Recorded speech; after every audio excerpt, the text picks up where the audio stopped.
So, welcome to today's episode of the Private School Podcast. But this is more than just about private schools. I'm your host, Reverend Brian Vieira, and I have a passion for education. I want to see children excel. I want to see them have foundations for success in life. And I want them to be believers and achievers. That's my goal in life, in many ways, is to create these foundations for extraordinary education. So when I speak with you parents, I'm really pouring out my heart, and I want to bring you into the sphere of things that maybe you don't know, or things that you may have believed that are not correct regarding education. So I want to educate parents about education so that your children can get the best opportunities to get better grades in school, higher scores on important tests, and qualify for schools that offer them the best. That's what we want to do. So without further ado, let's talk today about something that's dear to my heart, and that is the concept of practice. So you've heard them say practice makes perfect. You've heard people say that, and that is true. But how much practice does your child really need to master, for example, the multiplication tables, the addition tables, the subtraction tables, the division tables? Remember, we had spoken before, or I talked to you before, about the need for your children to have their tables, their fundamentals in arithmetic memorized. Some people disagree with me. They say, well, you can use a calculator. Oh my, if anybody ever tells you that, just say, you know what? I'm running late for the train. I've got to go. Anybody who tells you that a second, third, or fourth grader should be using their fingers or a calculator does not know anything about true education. And I don't mean that in a proud, presumptuous way. I just mean it's true. Children need to have automaticity. They need to know the foundations of math, the alphabet of math, just like they know the alphabet in the English language. Imagine if someone said to you, your children don't need to know A, B, C, D, E, F, G, H. They don't need to know that.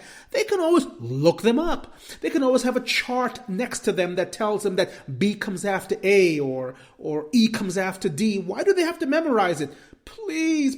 The tables in math, the addition, subtraction, multiplication, division tables are the alphabet of math. They're the grammar of math. And as such, they should be learned to the point where there is no thinking necessary to withdraw that information from the brain. And I'm going to explain why that's so important just now, but just please, at least we're on the same page here, okay? Kids need to know certain things automatically. I use the word with automaticity, meaning that they can recall them without thinking. You don't want to say to your child 4 times 2 and they go, 4 times, that's, No, you want 4 times 2 is 8. Just like that, especially by the end of 3rd grade. So the question is practice today. How much practice do your children need? And I'm just going to do one thing today. Talk about the need to practice their tables. Because you see, I'm really concerned about grades 2 through 4. To me, that's where the foundations of life are built. You set up a child for success between grades 2 through 4, you have set them up for success for life. If your children can read with fluency and comprehension by the end of 3rd grade, if they can know their multiplication, addition, division, and subtraction tables by the end of 3rd grade with total fluency and unconsciousness in recall, if they know vocabulary and how to acquire more words, how to keep learning more words from their reading, and they have a systematic way of analyzing words and learning more vocabulary. And if they can reason quantitatively, that means apply arithmetic to real life situations, what we call word problems, for lack of a better term. I mean, since when is math not words, right? Everything in math is should have been words from the beginning. That's why your children struggle. That's for another podcast. But you know what? Here's the price of information today. Your kids will struggle in math because they were taught math with numbers first instead of with words. If they had been taught math from the very beginning, instead of saying 1 plus 1, 1 and 1, if they had learned math with words, they would not be struggling today. But that's another story, okay? let me just stick with automaticity. My goal today is to show you why it's so important for your children to know their tables with automaticity and what levels of practice do they need to get to that point. Again, the title of the podcast is Practice Makes Perfect. Wrong. Practice makes perfect only if you practice beyond the point of perfection. And I love that because that's the title of a wonderful article I saw by my favorite cognitive scientist, Daniel T. Willingham. And Willingham says, practice makes perfect, but only if you practice beyond the point of perfection. How will your children know the 4 foundational tables that will set them up for arithmetic, and set them up for logical reasoning or quantitative reasoning, and set them up to demolish the exams they have to take in 4th grade and 5th grade and 6th grade and so on? How will your kids get to that point? The answer is practice beyond the point of perfection. That sounds really tough, doesn't it? I thought people said, well, just practice till they're perfect, I hear parents say, they work so hard and they have so much homework.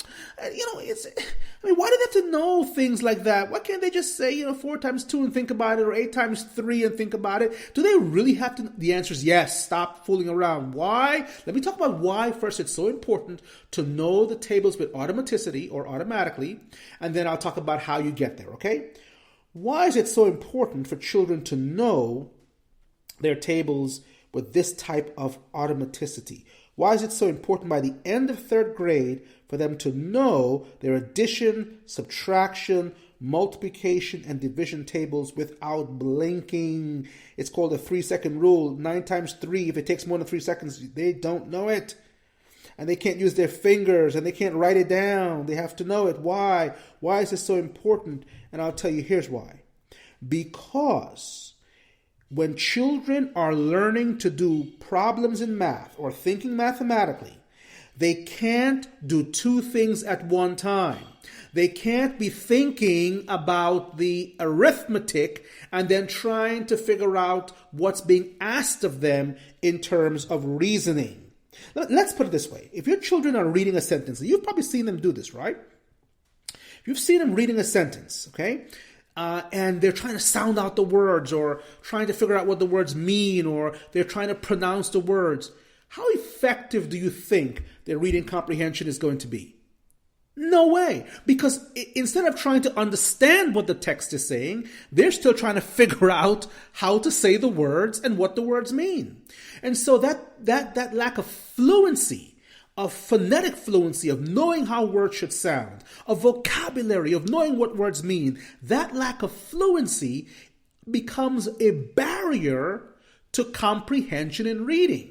Because you can't read a sentence and understand it if you're still struggling with how to pronounce the words and what the words mean. So your brain is trying to do too many things at one time.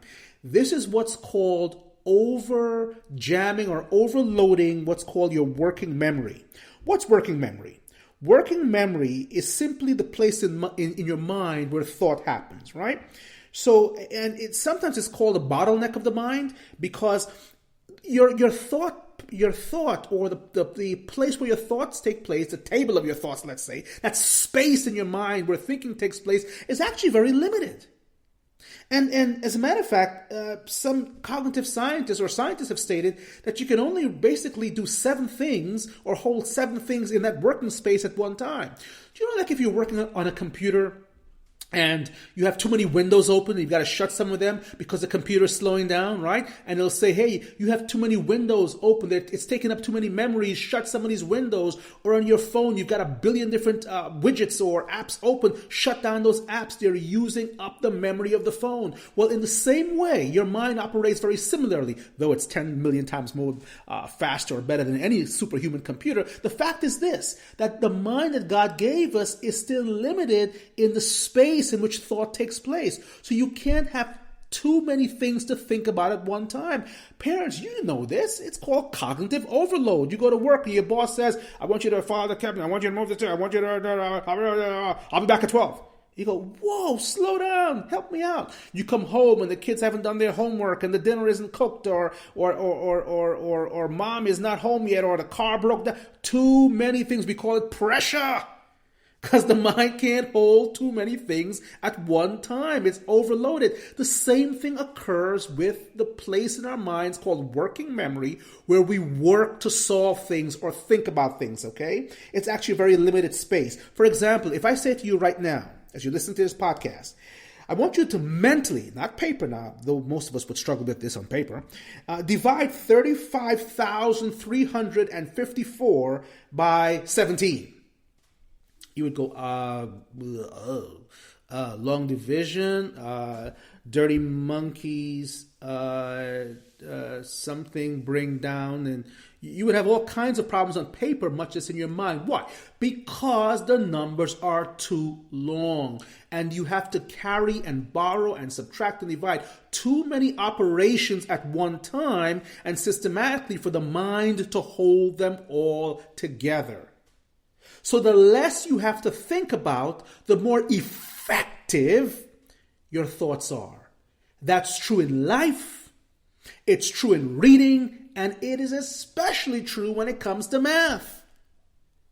If the word problem says Jimmy went to the store and bought 27 balloons, lost half of them, and then bought 55 more, and his sister gave him 20 more than that, but he lost 6 of them, and therefore he had 7 less than Tim, and you don't know the arithmetic, you have all kinds of problems now. You've got to figure out what less than means, who has more than, did he buy half, By the time you figure out what's being asked of you, you're in deep trouble because you don't even know how to add or subtract that within that problem, you see?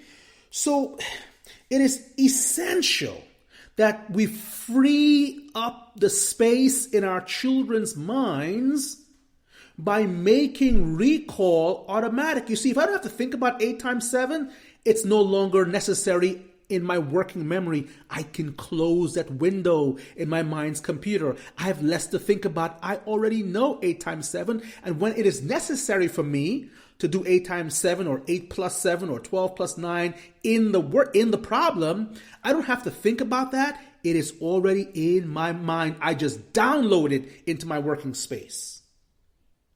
So if the mind has to work on too many variables at one time, it becomes very ineffective. You don't want your children thinking about things that they should have already memorized. The mind forces us, the working memory forces us to compartmentalize, to what I call chunk things down, so that we can have these modules, if you would, these vitamins of thought ready to just pop into the water and become something, like in the cartoons with the Acme, the little Acme submarine, they just pop the pill in the water, and poof, submarine pops out, right? Or a boat or something that they want. Well, that's what the mind wants. Hey, 15 times 4, you're ready with that, man. 10 times 7, you're ready with that. So when I need that, boom, it's there. The less our kids have to think about, the more efficient their thinking is. Let me say it again. The less our kids have to think about, the more efficient and effective their thinking is, and thus math becomes so much more easier because computation is not a necessary part of the thinking process anymore. The mind is now freed up to think about what it should think about, the words, and what is being asked in the problem, what information has been given, what information has to be discerned or found out, what information is irrelevant to this word problem. Why do my kids struggle with word problems? Hello, parents. Do they know their tables?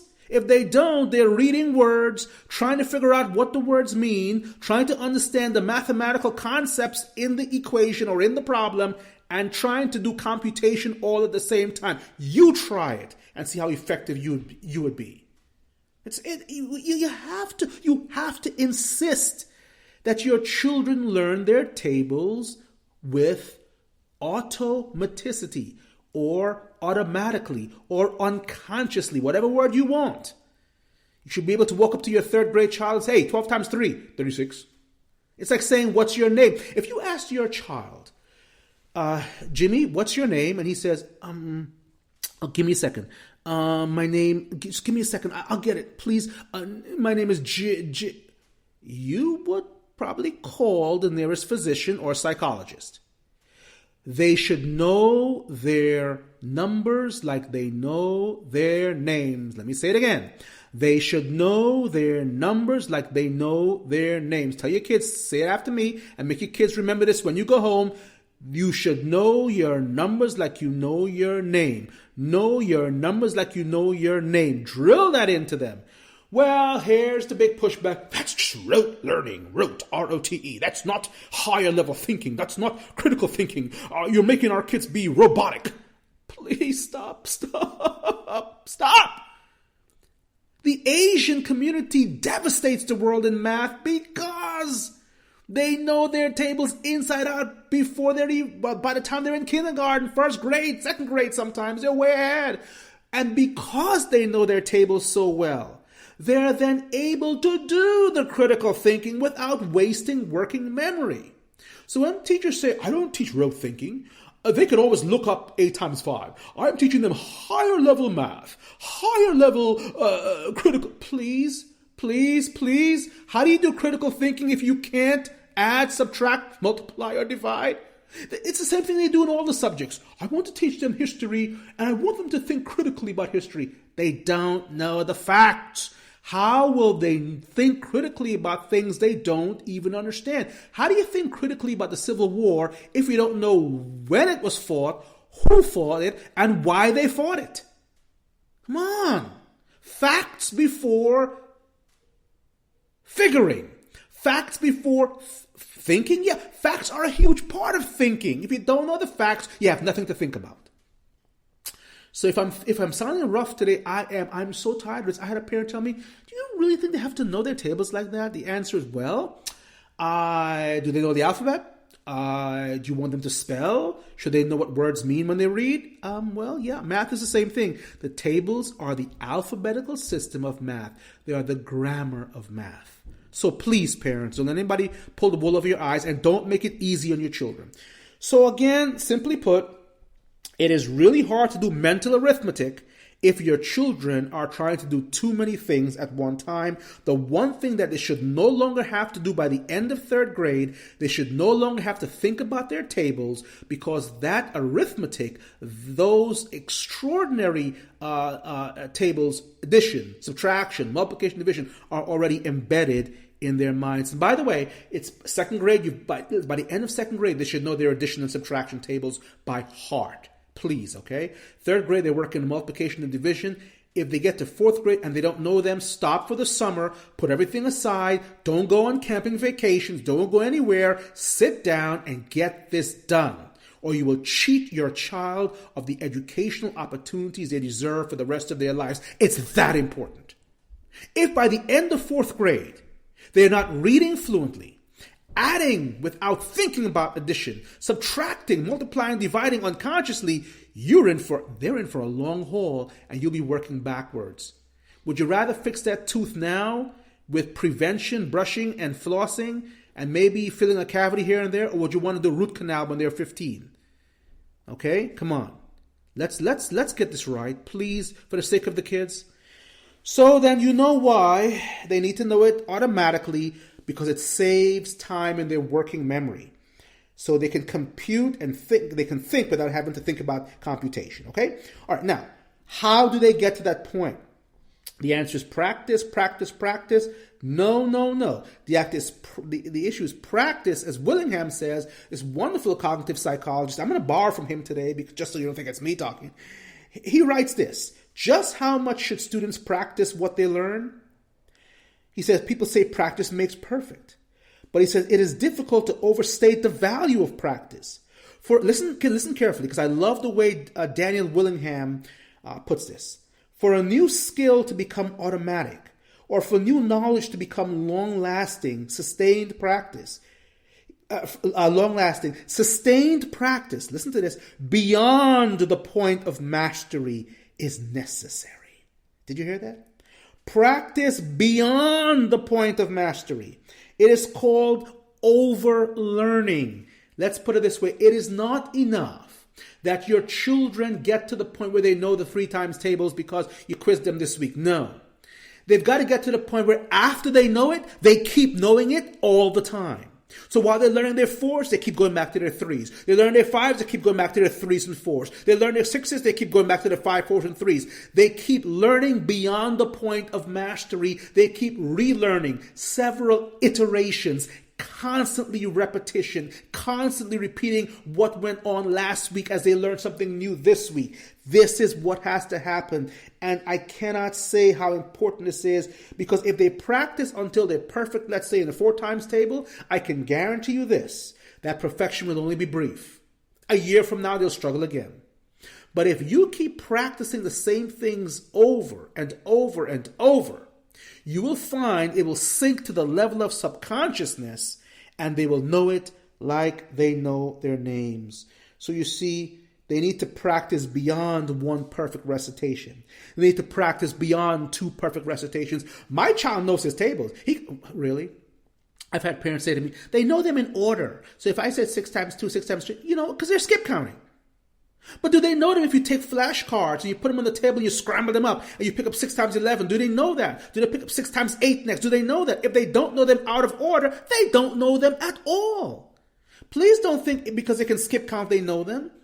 So here's one suggestion I'm going to make as we bring this podcast to a close. I know you're tired of listening to me rant and rave today. Let me give you one way of teaching your kids the tables, which I love. No, you don't make. And please don't buy flashcards. Let them make them. Please, okay? When kids write, they remember. I mean, why would you want to buy flashcards, man? Get index cards, blank or whatever, white cards. I don't care what you get. So in one, let's say they're doing the multiplication tables. They write down 4 times 1 is 4, 4 times, and write the back of the card, it's 4, 4 times 2 is 8. Make sure you give them the table so they don't get it wrong, okay? You end up kids going 4 times 3 is 9, and then you have all kinds of problems with that. So make sure they're writing it from a correct table first.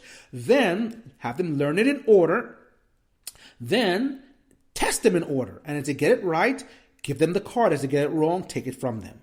So they keep having to win the cards back.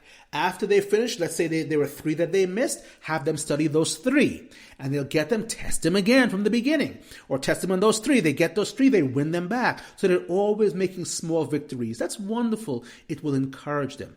Next, have them study them again and again and again in order. Then, after about 10 minutes of studying them, or another 2 nights of getting them right in order, because you only have to do 1 table a week, it's not a race, okay? Then take those cards and scramble them on the table and say, now I'm going to pick at random. And now mix up the tables and again do the same thing. The ones that they get right, they win. They get to keep them. The ones that they get wrong, you keep them, and they've got to win them back. At the end of it all, if they've gotten, let's say, 4 incorrect, hey, guess what? Let them study those 4, get them right, and let them win them. Then test them at random again tomorrow night. Okay? Have them study it again. Test them again at random with those index cards. After the first week, they should show substantial progress. If they don't, you keep doing it. Rinse and repeat till the shirt gets white. Okay, there's no such thing as a half-clean white shirt. Get it to the point of perfection. And perfection means they can say them out of order within 3 seconds of you saying it. 9 times 3, boom, 27. 12 times 3, 36. I won't even faster than that, actually. It can be done. It can be done. So now, after they've done that, now here's what I want you to do. Let's go beyond the point of perfection. Staying with the same table. Take the answer, let's say it's 24, and they're doing their, let's say their 4 times table. Show them 24 and say, what's the equation? And they've got to say 4 times 6. You see? Now you're asking them to do it backwards. Have them do that again for the next week. And if you have to spend 10 days on one table, going forwards in order, testing and testing, repeating and repeating, 10 minutes a night, it can be done. It's like brushing your teeth. It can be done. 5 minutes a night is more than enough. And please do not tell me, parents, you work so hard. You don't have 5. Please, okay, we don't want to go there, okay? You don't have 5 minutes to test your kids. Come on, they love it because they're winning. And give them points. Extra vegetable this week. An extra apple, not McDonald's, okay? something healthy. Okay, bless them, reward them. Put pennies in the bin for them, whatever. Bless them and reward them as they win. But then you want to then go back and test them again beyond the point of perfection And you want to keep moving and overstating over. And then when they move to the next table, you keep repeating some of the old table with them the next week until they keep mastering. When they've learned them all, you rinse and repeat. You keep doing it. I don't care if it takes you a whole year until they keep practicing beyond the point of perfection. Well, this is Reverend Vieira. Again, the Private School Podcast. This is the education station, ScholarSkills. And if you have any questions for me, please feel free to call me at 718-258-4647. That is 718-258-4647. I'd love to hear from you. If you want to email me, please email me at ScholarSkills. That's S as in Sam, CHOLAR, S as in Sam, KILLS, ScholarSkills at gmail.com. Okay, that's ScholarSkills@gmail.com. And I look forward to hearing from you. Once again, Reverend Vieira, thanks for joining me today. Share this podcast with someone, a parent who needs to be challenged or encouraged or whatever, and tell them, hey, we need to get on the ball because we need to make sure our kids are champions. You have a wonderful day. I look forward to speaking with you next week. Same time, same place. ScholarSkills, the education station.